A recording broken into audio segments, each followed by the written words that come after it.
Okay, so we're out here on Lake Baldwin in Winter Park. It is like 105 degrees out, so this is totally not the right time of day to be out fishing. But we got a big trip coming up this following weekend. Hopefully you can hear me okay. It's really windy out here. That's the only good thing. It's like a 15-mile-an-hour wind today. We got a big trip next weekend. We're going to film. We're going to do some scalloping. This will be the first trip as a family we go out scalloping.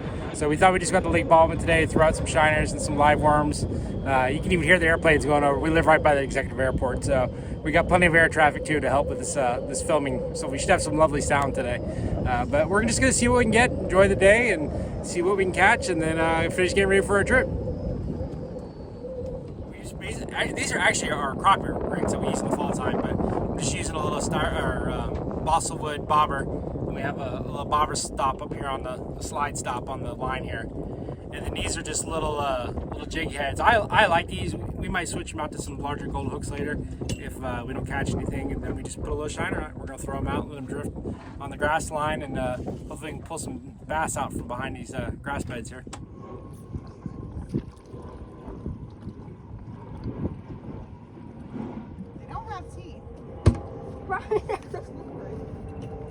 What are you doing? Nothing. Well, you look like you're doing something.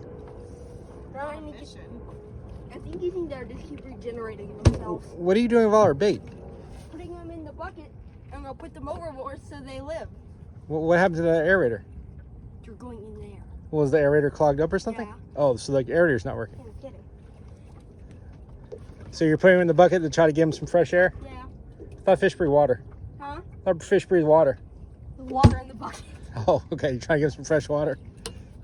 So I'm throwing a spinner bait. We got the live baits out right now. It doesn't seem to be biting, but on a really windy day, being a spinner bait, you can't beat a spinner bait. It's great for windy days. It's a great search bait. So maybe we can pull a bass out of this weekend.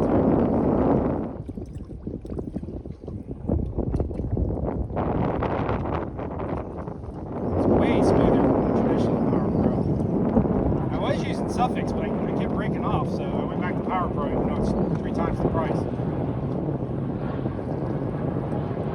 Man, it's smooth. It is really smooth. It's really super slick. It almost feels like monoline. It's so slick.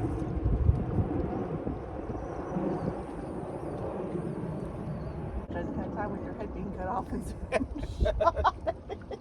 Yeah, that's right. It's our first like real video that we've done. I mean, we've done a couple of videos. We did a cooking video, and I've done some really bad videos on, you know, about hooks and weights and bobbers, but I would say this is probably our first like real fishing video. So hopefully it'll just get there. Maybe you're trying to steal my rod already. I'm catching the first fish on this rod. How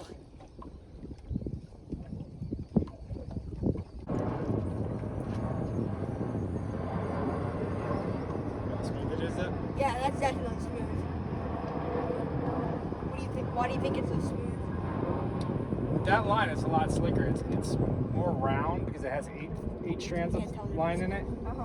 So it's definitely a lot more round in shape, and it's just whatever's on it's a lot. If you catch the first fish on my rod, I'm gonna be pissed. Okay, so hopefully you can hear me because like I said, it's really windy out here. So we haven't caught anything yet. We're kind of heading across the lake, so I thought I'd talk to you about these famous rods real quick. Or sorry, favorite rods real quick. Actually, what drew me to it, believe it or not, is they come with a sock. So we were at Dick's Sporting Goods the other day, and I was looking at them. I've never had one before, and all the rods seem to come with a sock. So I just hate having to buy a rod, then having to buy a sock to fit it and everything. So I ordered a couple. So far, I really like them. I don't know why more people don't do any videos on these old salty rods. So once I get to use it a little bit and kind of get a little more familiar with the rod and decide if I really truly like it, I plan to do a video, like an unboxing video, and kind of tell you guys more about it. The one thing I did notice, so I ordered the spinning rod. Now the spinning rod did not come with socks, so I don't think Favorite Rods makes socks for the spinning rods yet. But the little $5 ones at Academy, if you buy the ones that say spinning rod, they do actually fit over perfectly. The other thing I really liked about their rods was that the reels, I don't know why, I'm a big believer. I like the reels to match the rods. I like to use the same brand. To me, if they build a reel, they must build the rod to match. It just makes sense to me. I don't know. I'm not big on you know, putting a particular reel with a different kind of rod. I just kind of like it to match. So I got the favorite reel and the favorite rod. This is the 4000 series. I find 4000 is good for inshore, most everything. I do like 2500s a lot, but the 4000 is just a good overall reel. It's good for redfish. It's good for bass, crappie. You can catch anything on a 4,000 size reel. You can even catch a small tarpon on it. The other thing I really like about it is all the reels, like everything in them stainless steel. That's something I really look for. I use a lot of Shimano reels, and I use the Sahara, and there's another model I can't think off the top of my head. But the reason I use them is they have stainless steel bearings in them. They don't tell you that a lot of times, but I've looked to the spec books and figured out that they have stainless steel bearings in them, so they last. But the favorite reels have stainless steel bearings. The shaft inside is also stainless steel, and then everything else is aluminum and composite. So there's really nothing on them that can rust or anything. And then the old Salty series, I mean, this is their saltwater line, so it should hold up good. I did actually notice the other day a couple of the more popular, famous YouTubers. I did actually notice they're using the old Salty rod and reels. So I mean, I'm looking forward to trying it out, see how it does. If it does good, I may switch completely to these. I'm definitely starting to move my freshwater gear over to the favorite rods and stuff. Like I said, I like the fact that I buy the rod. It comes with a rod sock. The reels seem to be great so far. I've been using their 4-piece travel rod on my lunch breaks at work and stuff to do a little bass fishing. But let's not tell my boss about that one. But so far, I'm super happy with it. The other thing I noticed, I mean, they pay a lot of attention to detail. And the other thing I kind of like, I'm not a super religious person. I'm somewhat religious, but I don't, I'm not one of those people that goes to church every Sunday like I should and everything else. But one little note I liked was when I opened the box, there's actually a little statement from the Bible in there, a little verse. Thank you, honey. My wife went to Catholic school, so she knows this stuff a little better than I do. But I had a little verse about teaching a man to fish in there, so I was kind of impressed about that. Everything going on crazy in the world right now, it's kind of nice to see, a little more family values, a little more Christian values and stuff out there. So I'll give props to Favorite Rods for that too. I thought it was a nice little touch. So if you don't have one, check them out. I mean, I think it's like favoriterodsusa.com. I think it's their website or whatever.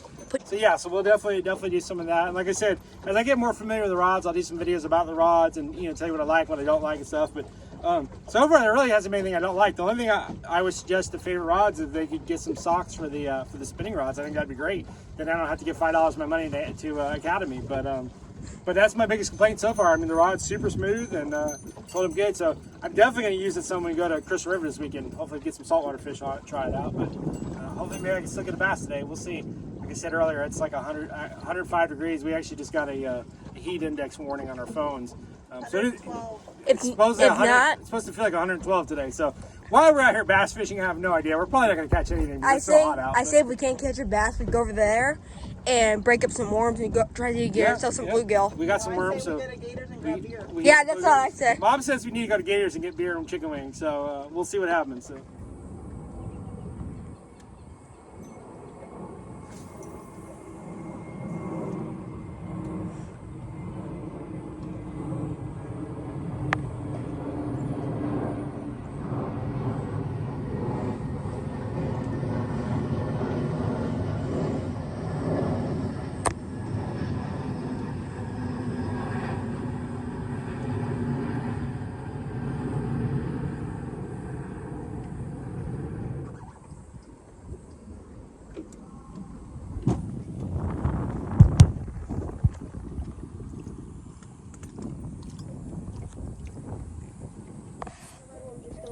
Man, I wish you would have the camera on. You just had a bite.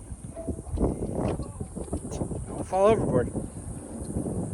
You're the driver. Yeah, the red one's still alive. Hey, I never said you had a good driver. The red one's on top and still alive. Going. Putting these earthworms on these little jig heads, maybe we can catch a catfish or something. Or maybe some bluegill or something. You recording? All right, we got our first fish on our new favorite rod. So little guy, but we'll probably try to eat them. So I didn't used to actually keep bass. To me they were always just a trophy fish. But I've been doing some reading about them, and they say you actually need to keep some of these little guys so the larger ones can actually get larger. Otherwise, these little guys will just eat all the food up. So I think here, I check it, but I think we can have one bass over 16 inches, I believe. And then the rest of them have to be under, and I think I can have 5 in this area. So we might get a fillet or two. I'm make a good little sandwich. You like bass, Trent? Oh, I love bass. You love bass. I know. To me, the meat's a little soft, but Trent loves them. So, the reason why we actually started catching, like, the first bass we ever kept was because we were fishing out here. We caught one, and it unfortunately died. So we're like, let's keep it, see what happens, and we really liked it. Yep. That's actually how we started keeping bass. They're pretty good, pretty clean, not real fishy. The meat to me is a little soft. I like the little firmer meat, like the crappie, but They're not too bad. You fry them a little longer. A little longer. Longer than a little crunchy. All right, let's throw them in the level. Okay. All right, so we got our one little bass today, but Guppy. Trent's gonna clean Guppy. them. Trent's gonna clean them. He's been practicing a little bit, so we're gonna see how he does today, and we'll get a couple little fillets off him. So you ready? Remember where to start? Pretty sure you do from under the fin. Yep. Go ahead and raise the fin up there. You're gonna kind of go at an angle like that. Okay. So he's got a Down? special pair of gloves on that should not let him cut himself. Never tested it. Okay, Trent. What? You said? Slide. Oh. He's ready to chop. Yeah. You're not gonna chop through him. Sure you are. Just like that. Okay. There you go. You actually see a little bear gonna come on this side. That's fine. Like this? Ow. What? If we get some rib there, we can You fix can it. fix it out. Okay? If you have to cut in there some more, cut in there. Yeah. So you can hold that fillet back.